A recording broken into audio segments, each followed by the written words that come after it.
يا أيها الذين آمنوا اتقوا الله حق تقاته ولا تموتن إلا وأنتم مسلمون واعتصموا بحبل الله جميعا ولا تفرقوا واذكروا نعمة الله عليكم إذ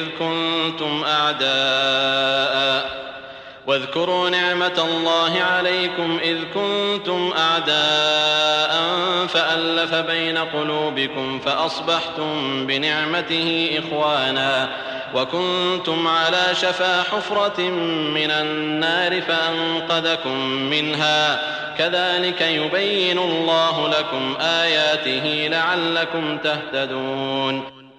مومنو، اللہ سے ڈرو جیسا کہ اس سے ڈرنے کا حق ہے، اور مرنا تو مسلمان ہی مرنا، اور سب مل کر اللہ کی ہدایت کی رسی کو مضبوط پکڑے رہنا اور متفرق نہ ہونا، اور اللہ کی اس مہربانی کو یاد کرو جب تم ایک دوسرے کے دشمن تھے تو اس نے تمہارے دلوں میں الفت ڈال دی اور تم اس کی مہربانی سے بھائی بھائی ہو گئے، اور تم آگ کے گڑھے کے کنارے تک پہنچ چکے تھے تو اللہ نے تم کو اس سے بچا لیا۔ اس طرح اللہ تم کو اپنی آیتیں کھول کھول کر سناتا ہے تاکہ تم ہدایت پاؤ۔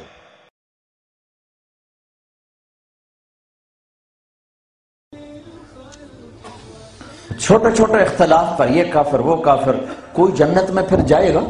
کیوں کسے جامنا ہے جنت؟ ویلی پئی رہ جائے گی اللہ دی جنت، اللہ کی کرنا ہے ویلی جنت؟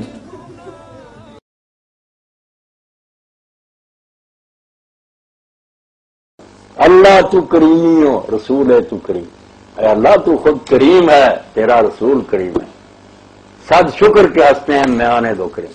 ہمیں لاکھ شکر کرنا چاہیے کہ ہمارا واسطہ دو کریموں سے ہے، اللہ بھی کریم بن کر بیٹھا ہوگا، رحم کرنے والا، رسول اللہ بھی شفیع ہوں گے۔ ہم کیوں نہیں چاہتے کہ امت کو وہ بخشوائیں؟ دوزخ ہی بھیجنا۔ ملا کو اسی طرح ٹھنڈ پڑتی ہے کہ یہ اکیلا جنت میں چلا جائے باقی دوزخ میں جائے، اور خدا کے بندو میں کہتا ہوں تم سے تو پیر وارث شاہ تھا صاحب، بے شک عورت کی کہانی لکھی مرنات رسول میں، کیسا کہا اس نے، کہے امتی امتی روز معاشر خوشی چھڈ کے جیو غمناک کی۔ حضور چاہتے کہ فوراً جنت میں چلے جاتے، بھوکتی چلتی امت، مگر نہیں گئے، اور صراط پر کھڑے ہو گئے، امت گزر رہی ہے، لوگ گر رہے ہیں تو باقی نفسی نفسی کہہ رہے ہیں، حضور امتی امتی کہہ رہے، کہے امتی امتی روز معاشر خوشی چھڈ کے جیو غمناک کی۔ حضور نے اپنی خوشی چھوڑ دی، امت کے لیے غمناک ہو کر کھڑے رہے۔ اللہ سلامتی سے ان کو گزار دے سلامتی۔ ایسے نبی کی امت ہو کر تم ایک دوسرے کے گریبان پھاڑتے، مسجدوں پر بم برساتے ہو، کافر کہتے ہو، شرم کرو، کیا بن رہا، ملک تباہ کر رہے سارے خدا کے لیے۔ کلمے کا احترام کرو، کلمہ تو اس سورج میں لوگوں نے پڑھا، پوچھا صحابہ کرام نے کہ اگر جنگ ہو ہم کافر کو گھیرے میں لے لے، وہ اس وقت کلمہ پڑھ لے، تو آپ نے فرمایا اگر تم نے قتل کر دیا تو تم اس کی جگہ دوزخ میں ہوگے، وہ تمہاری جگہ جنت میں ہوگا۔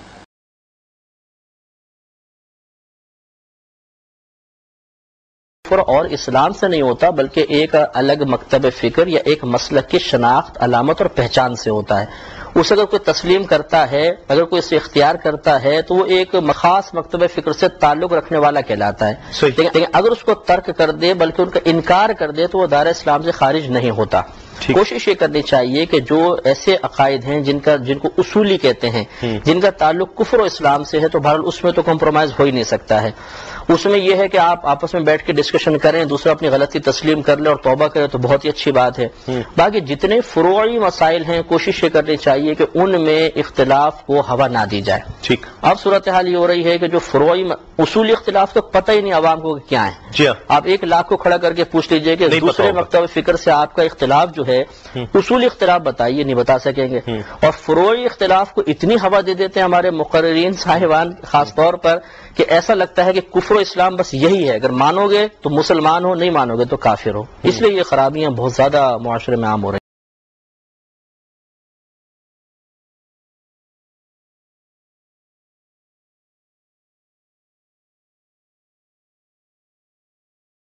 جتنے فرقے ہوں گے جہنم میں جائیں گے،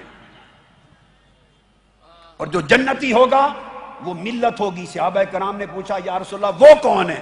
فرمایا الجماع، وہ فرقہ نہیں ہوگا، وہ جماعت ہوگی۔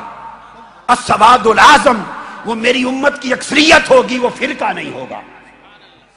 اس لیے میں عمر بھر فرقہ پرستی کے خاتمے کی بات کرتا ہوں اس لیے کہ فرقے جہنم میں لے جاتے ہیں، جماعت اہل سنت ہو یا سواد اعظم یہ جنت میں لے جاتا ہے۔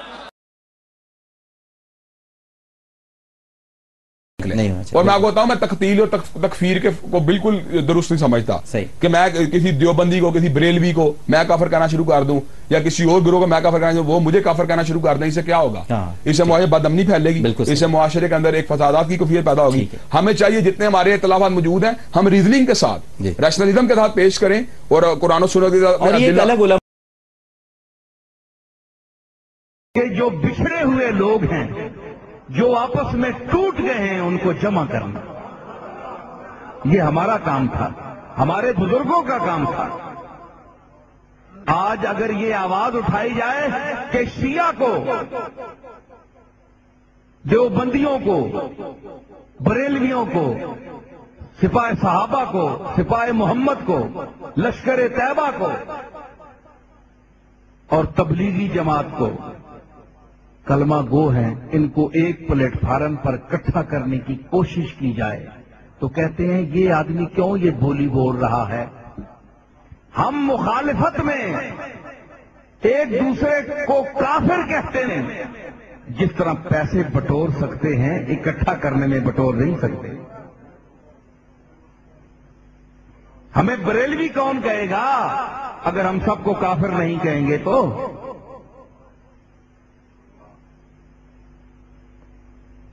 یہ اپنی روٹیاں سیدھی کرنے کے لیے، صرف پیسہ کمانے کے لیے۔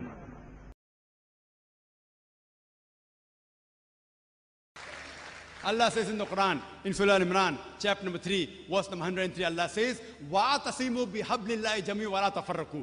Hold to the rope of Allah strongly and be not divided. We have to hold to the rope of Allah. The rope of Allah is the glorious Quran and the authentic Hadith.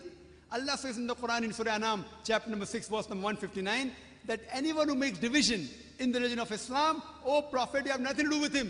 Making sects, making division in Islam is prohibited, it is haram.